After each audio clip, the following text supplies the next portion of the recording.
suivi tous les cafés débats jusqu'à présent. Et il y a une bonne continuité donc, dans la formation.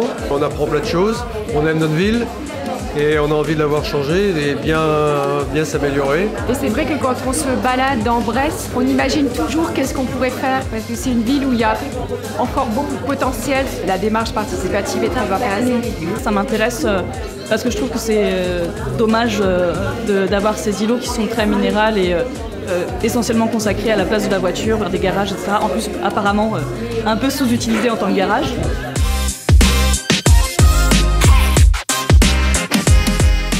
Existence de certains îlots entièrement végétalisés. Des illustrations concrètes avec le projet mené près de la PAM et le jardin dans l'îlot fermé, c'était vraiment des très bons exemples de ce qu'on peut faire.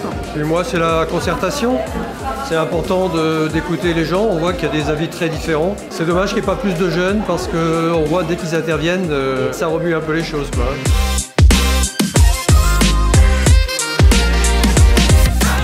Un îlot, c'est un rassemblement d'immeubles qui est séparé par une voirie. Après, l'îlot brestois, il est très spécifique. Ça raconte l'histoire du centre construit. Donc, on est souvent sur des îlots rectangulaires qui sont fermés, où il y a des constructions dans le cœur d'îlot et qui n'est pas accessible.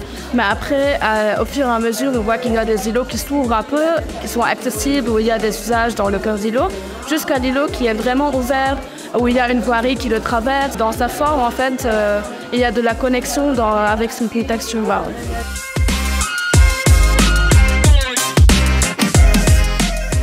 L'îlot, déjà, c'est la forme urbaine qui est vraiment la forme urbaine maîtresse de ce quartier. Ce quartier qui a été dessiné par Jean-Baptiste Maton, l'urbaniste en chef. Ici, on a vraiment une régularité et un plan tout à fait intéressant. Et pour les urbanistes, qui est hyper riche, c'est de réfléchir justement à cette échelle-là, parce qu'elle permet de mutualiser un certain nombre de choses, un certain nombre d'approches. C'est vrai que travailler à l'échelle de plusieurs immeubles, ça permet aussi de faire des économies d'échelle, ça permet de répliquer. Là, on a une grande régularité et nous, on veut répliquer le projet, même si on va travailler à l'échelle de 2 îlots démonstrateurs. Pour nous, c'est vraiment le moyen de pouvoir penser la mutation progressive de ce quartier.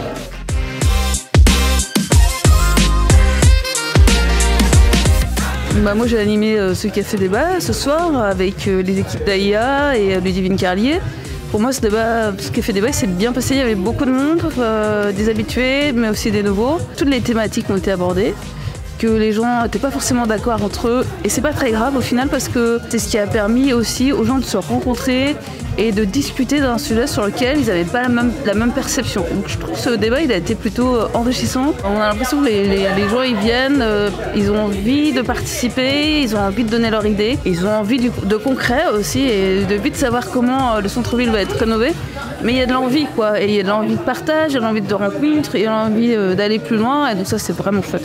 Le prochain rendez-vous de la concertation c'est le 18 janvier et on va parler de votre îlot rêvé.